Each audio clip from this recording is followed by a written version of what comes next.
صفاقسي. هجوم لدياله، دياله خطير الان، ضاغط دياله، الله يا روعة الهدف، يا جمال الهدف. أمامية الكرة، هجوم الآن جبان يحاول، هذه فرصة التعادل، وغانم الاشتباك ليتعادل فريق أمانة بغداد، يتعادل بسهولة الحاسم في مصلحة دياله على يد حارس المرمى حمار علي. الكرة تنفذ، الضربة الرأسية جول، مدافع وحد راسه فيها وسجل الهدف الثاني. المصوب هذا المكان على عاشر الغلبة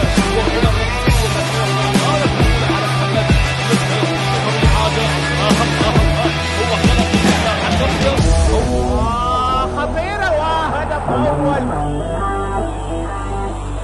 الحرارية قدام وسجل البرازيلي واحد من الشرطة يسجل. مروان داخل منطقة الجزاء، خطير هذا اللاعب، خطير والسرعة خطاف المباراة. شوف الكرة من غيران حجازية، مروان لعبها بالدفاع وبراسية من محمد رشدي قدام ويسجل ولا جول. الرحيم يسجل وتكمل اللقطة. شوف الإعادة وكرة استغلها خطأ مبارك، يحسن من خلال التقليد الخارج منتظر الرحيم ويسجل. السابعة شاهد المرور، هنا الضايع، هنا النقلة الجميلة تخطى بداية قوية ممثلا عن كرة القصر الذي اسكنها شمال ابو الميدان بتصافات من الحارس. عقب الجانة احنا عقب الجانة تقدم بنيل سلم بنادي ابو الميدان.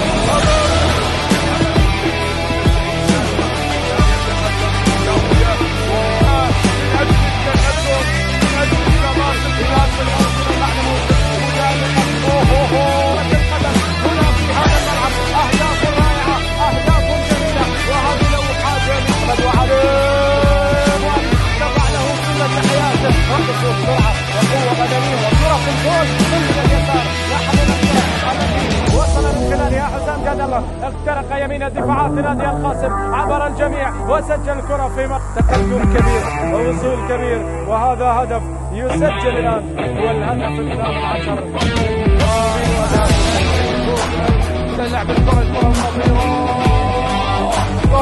بعد رمية جانبية، لعب هدف مبكر ومبكر جدا، لم يتعامل مع الكرة. والثاني حاول الآن خطيرة جول يجيري بهدف أول يسارية متابعة. حتى نجم الجيشي في هذه الكرة من محمد المرمور، وكرة هنا العبور، هنا حمزة عدنان جلهات يا فنان، لعب بأول أهداف المباراة. حاول هدف الفنان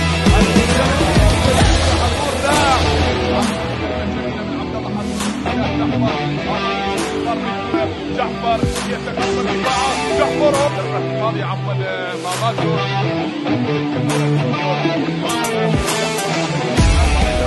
هنا بتصويبه من هذا المكان، وهنا امجد رحيم يحاول الثاني عيد الامل ويعدل نتيجه المباراه. هنا التصويبه، هنا التصدي، نصر الامسك الكبيره يتقدم ويتهدف المباراه حصل كذلك على لقب الدوري ونقلت الفرح خارج العاصمة بغداد، بينما هنا الحارس حتى تغالط حارس المرمى، تغالط محمد شاكر ليتقدم القوة الجوية بأول أهداف المباراة. هذه التسديدة